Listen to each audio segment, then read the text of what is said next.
ওনাদের শহীদের রক্তের উপরে আজকে সাদিক কায়েমরা দাঁড়িয়েছে, ওনাদের শহীদের রক্তের উপরে রাকসু দাঁড়িয়েছে, ওনাদের শহীদের রক্তের উপরে চাকসু দাঁড়িয়েছে, ওনাদের শহীদের রক্তের উপরে জাকসু, যেখানে শিবির নাম মানে হচ্ছে মৃত্যুর আতঙ্ক।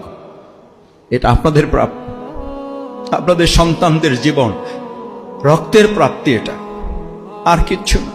সাদিক কায়েমদের কোনো যোগ্যতা নেই, সাদিক কায়েমদের কোনো প্রচেষ্টার ফসল না। এটি চট্টগ্রাম বিশ্ববিদ্যালয়ের রনির কোনো প্রচেষ্টার ফসল না।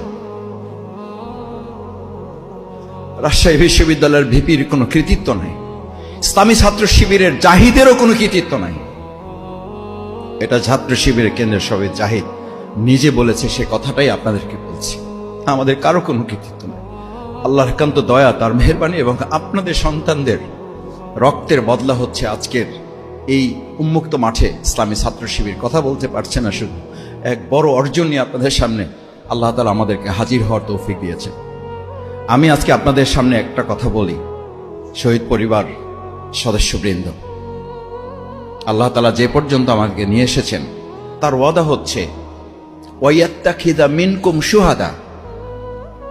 সূরা ইমরানে পরিষ্কার ঘোষণা হচ্ছে তিলকাল আইয়ামু নুদাবিলুহা বাইনান নাস, তিলকাল আইয়ামু নুদাবিলুহা বাইনান নাস। আল্লাহ মানুষের এই ইতিহাসের পরিবর্তন পরিক্রম এটা করবেনই,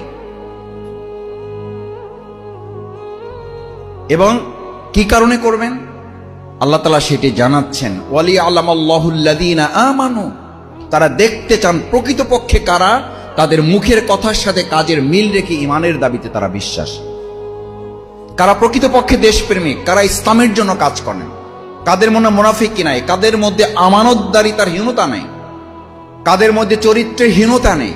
এটি আল্লাহ বাছাই করতে চান, যাচাই করতে চান। ওয়ালিয়ালামাল্লাহুল্লাযীনা আমানু, শুধু ইমান মুখে বললে হবে না, এটি দেখতে চান আল্লাহ। সেই জন্য এই পরিবর্তন, সেই জন্য 2006